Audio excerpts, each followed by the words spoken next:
Hello students, welcome to my channel. Today we will learn how to solve identities. That is the last part in this chapter. So to solve the identities, we should know the relationship between the trigonometric ratios. So let us learn them now.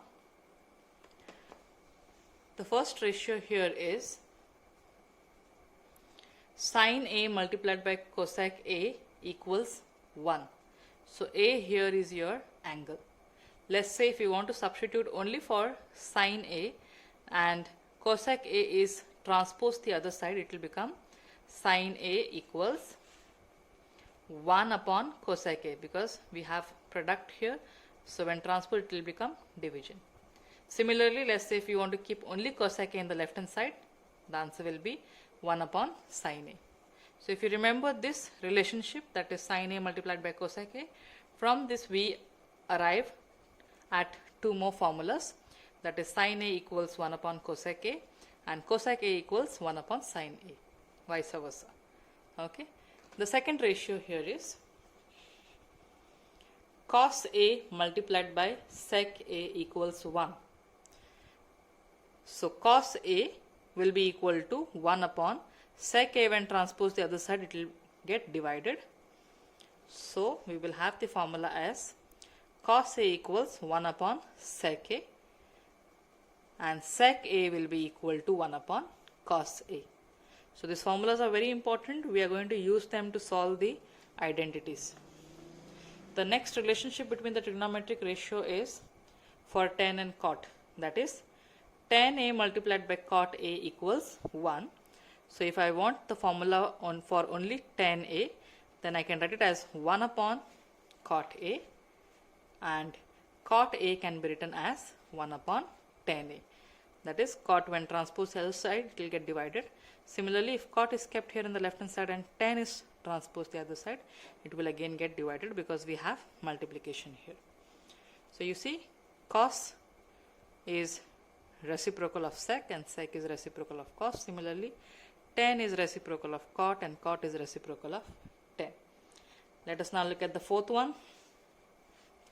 We have one more formula for tan and cot, that is tan A equals sin A upon cos A and cot A equals cos A upon sin A. Many a times students get confused which formula to use to solve the identities, but you have to look at what is required and asked in the question and accordingly choose whether you will take 1 upon cot A as the formula for tan A or sin upon cos for tan A.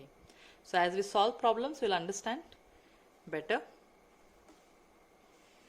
Next, very important identity, sin square A plus cos square A equals 1. This we have even learned while we were doing easy identities. This is the first easy identity, that is sin square A plus cos square A equals 1. So from this we can derive two more formulas. That is, if you keep sin square A in the left hand side and transpose cos square A to the right hand side, we will have as 1 minus cos square A. Similarly, if cos square A is kept in the left hand side, we will have the answer as 1 minus sin square A. Let us now move on to the sixth formula. 1 plus tan square A equals sec square A. So tan square A will be equal to sec square A. This 1 when transposed to the right hand side, it will become minus 1. So tan square A will be equal to sec square A minus 1. Similarly, if sec square A and this tan square A is transposed the other side, it will become sec square A minus tan square A equals 1 remains in the left hand side. So that same thing is shown here in the right hand side. Look at the seventh formula. 1 plus cot square A equals cosec square A. So even this we have learnt in easy identity. So let's say if you have cot square in the left hand side, 1 can be transposed to the right hand side, it will become minus 1. So we will have cot square A equals cosec square A minus 1. Similarly, cosec square A and cot square A is transposed the other side, it will become minus cot square A equals 1 will remain in the left. So that I have shown here. So this 7 relationships between the trigonometric ratios are very important to solve the identities. So let me solve one identity for you and you will understand how to use these formulas in the identities. Let us solve the first identity here. Prove that cosec theta minus cot theta the whole square equals 1 minus cos theta divided by 1 plus cos theta. So we have your left hand side here, and then this is the right hand side. We have to prove that left hand side equals right hand side. So let us begin with the left hand side here.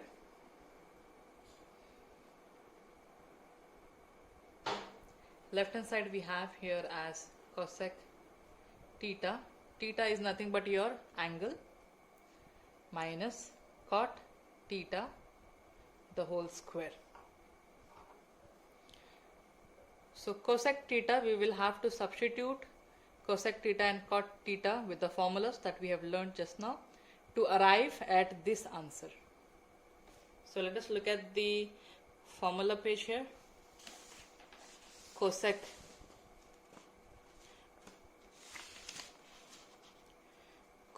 A is 1 minus sine A. So instead of A we have theta here. Theta is the angle and A is also the angle here. So cosec theta will be 1 upon sine theta. So instead of cosec we will write this formula 1 upon sine theta minus, now we have cot theta here. So we will have to substitute formula for cot theta as well. So look at the formula page. We have two formulas for cot. One is 1 upon 10 and then the other one is cos upon sine. So now you have to judge and see which formula, if you consider, you will reach closer to the answer. Since we have cos here and then this formula of cot also has cos, so it will be better that we choose this formula. So cot theta, you will write it as cos theta upon sine theta. Cos theta upon sine theta, the whole square. So your first step is very important here, which formulas you substitute, and based on that you will reach to your answer faster. Now next, pay attention to the denominators. We have got the common denominator here, so that we can write it only one time. So 1 minus cos theta upon sine theta, the whole square. When we put a bracket here and say the whole square, which means the square is there for the numerator as well as for the denominator. So I will split this in the next case. So that square will be 1 minus cos theta the whole square, and then square this, we will have it as sine square theta. Look at the right hand side. We needed 1 minus cos theta. We have got 1 minus cos theta. Denominator, we needed 1 plus cos theta and we have sine square theta here. So again, go back to the formula page and check if we have any formulas where we have sine and cos together. So I need sine square theta, which means it is sine square A. So look at the formula page here. Often we make use of these formulas. That is the first easy identity that we had learned. So sine square A is your theta. Formula is 1 minus cos square A. So we have connection between sine and cos. So this formula can be used to substitute in the denominator. So I'll keep the numerator as it is, that is 1 minus cos theta the whole square, and sine square theta I will write it as 1 minus cos square theta. How did I get this? Because in the formula we have sine square theta equals 1 minus cos square theta.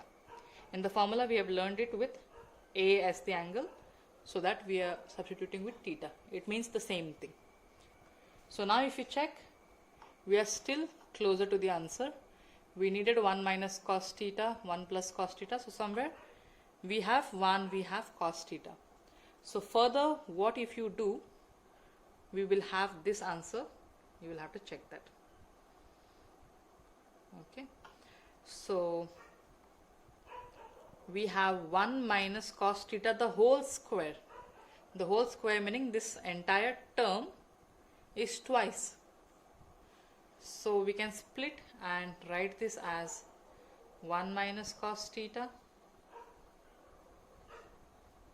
1 minus cos theta. This entire term is 2 times. Now look at the denominator. This is 1 here and cos square theta. Does it look similar to any identity which you have learnt in your lower classes? Yes. Let's say if you consider this as your A and this term as B, 1 square is 1 only. So can this be written as A square minus B square? Because 1 square is 1 and this entire term if I consider it as B, so this is your third identity that we have learnt earlier. A square minus B square formula is A plus B, A minus B. So we will use this identity to split this. So A plus B, 1 plus cos theta. Then A minus B, 1 minus cos theta. So if you see here, 1 minus cos theta, 1 minus cos theta will get cancelled. What is remaining? We have 1 minus cos theta upon 1 plus cos theta, that is remaining. Look at the problem here. What we needed? We needed 1 minus cos theta, 1 plus cos theta. Did we arrive at the conclusion?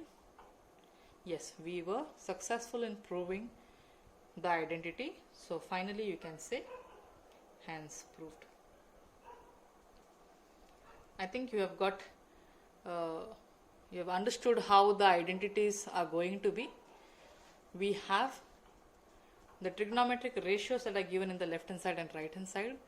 We have to substitute using the proper trigonometric ratio formulas, solve them until we arrive to the right hand side. Let us solve the second identity. Prove that sec A plus 10A, the whole bracket, 1 minus sin A, the whole bracket, equals cos A. So we have these terms in the left hand side that I have written here and taken. So after solving this, we need to arrive to this answer, that is cos A. So then we can say left hand side equals right hand side and hence proved. So we have sec A and 10A. Let us look at the formula. Sec A, I have the formula as 1 upon cos A. So let me write that. 1 upon cos A plus, next we have 10A, and we know 10 there are two formulas, that is 1 upon cot A and sin A upon cos A. Which formula do you think if you take you will get the final answer? We need cos A in the right hand side, so it will be better that we go for this formula, sin A upon cos A.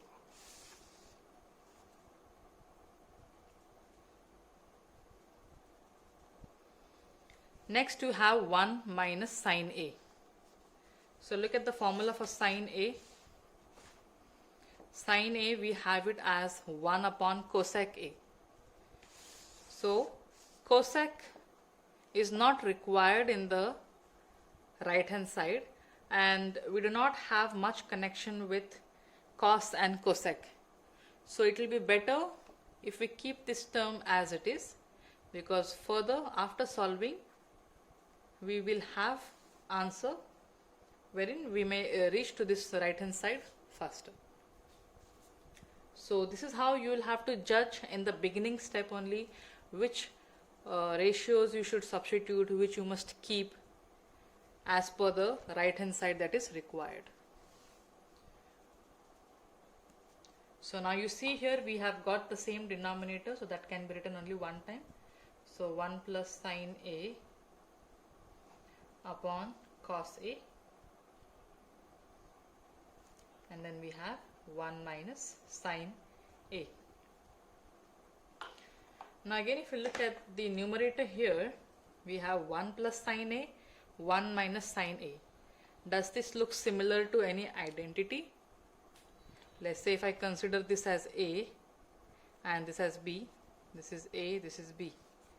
Is it in the form A plus B, A minus B? Yes, it is. So what is the formula for A plus B, A minus B? What is the formula? It is A square minus B square, isn't it? So we will write it in this form. So A square, 1 square will be 1 only, minus B square, B here is sine. So sine square A upon, let us write the denominator, that is cos A. Okay, so somewhere we have got cos here. Then here we have the answer as 1 minus sine square A in the numerator. Let us go back to the formula page and check if we have any formulas where cos can be substituted. 1 minus sine square A. You see here the fifth formula, 1 minus sine square A equals cos square A. So we can substitute this formula here. Cos square A upon cos A. How did I get cos square A? That is from the formula. Cos square A equals 1 minus sine square A. You see, we are still very much closer to the answer. Cos square A, which means cos A is multiplied twice here. So I can split cos square A as cos A multiplied by cos A divided by the denominator cos A. So cos A and cos A gets cancelled. What remains? We have cos A that is remaining. So finally we have proved the statement and we have arrived to the right hand side. So you can say hence proved. I hope you have now understood what are identities and how you are supposed to use the trigonometric ratio formulas to prove the identities. That's all for today. Thank you, students.